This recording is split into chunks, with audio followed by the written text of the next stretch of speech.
శ్రీలంకలో చైనా మీద దౌత్యపరమైనటువంటి విజయాన్ని సాధించారు నరేంద్ర మోడీ. దానికి కారణమైనటువంటి అంశం ఏంటంటే, మనకు గుర్తుంది కదా, శ్రీలంక ఆర్థిక వ్యవస్థ కుప్పకూలిపోవడానికి కారణం ఎవరు? చైనా.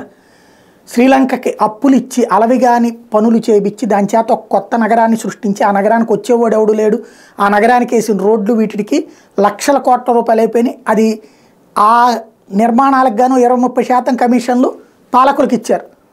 తమ దేశంలో తామే కమిషన్లు తీసుకున్న పాలకుల దరిద్రం కారణంగా అక్కడ అప్పుల ఊబిలో చేరుకుపోయింది శ్రీలంక. దాని పర్యవసానం అప్పులు తీర్చడం కోసం అంటూ పోర్టుల్ని అమ్ముకుంది చైనాకి. ఒక పోర్టుని మనం కూడా కొన్నాం.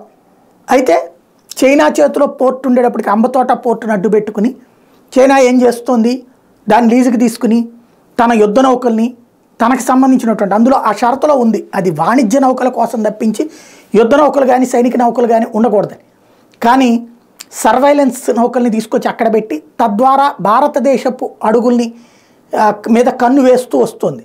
భారతదేశం ఓ పక్కన చైనా ముంచేసిన టైంలో కాపాడింది మనం.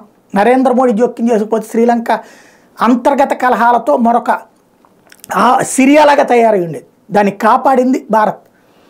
ఆ కృతజ్ఞతతో సహకరించాల్సింది పోయి చైనా చెప్పు చేతలో నడవక తప్పని పరిస్థితి అయింది. దాని ఆర్థిక సంక్షోభం ఇచ్చా. ఇప్పుడైతే తాజాగా 1 ఏడాది పాటు శ్రీలంకలోకి చైనా షిప్స్ నిషేధిస్తూ ఆర్డర్స్ జారీ అయినాయి.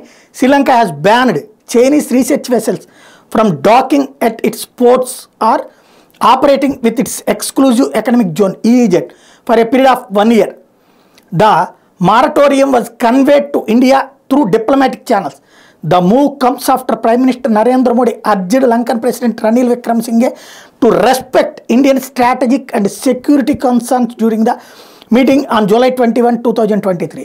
ఇప్పుడు చెప్పుకొచ్చారు, వాళ్ళు తప్పు చేస్తున్నారని తెలిసినప్పుడు మీరు యాక్షన్ తీసుకోకపోతే మాకు మీకు ఉన్న స్నేహం చెడుతుంది అన్నటువంటి. అప్పటి నుంచి చట్టబద్ధమైన అడుగులు వేసి ఇప్పుడు ఏడాది పాటు వాళ్ళకి సంబంధించినటువంటి నిఘా నౌకల మీదన శ్రీలంకలోకి రాకుండా నిషేధం విధించింది శ్రీలంక ప్రభుత్వం. జిన్పింగ్ గేమ్స్కి మోడీ పెట్టిన చెక్ అది.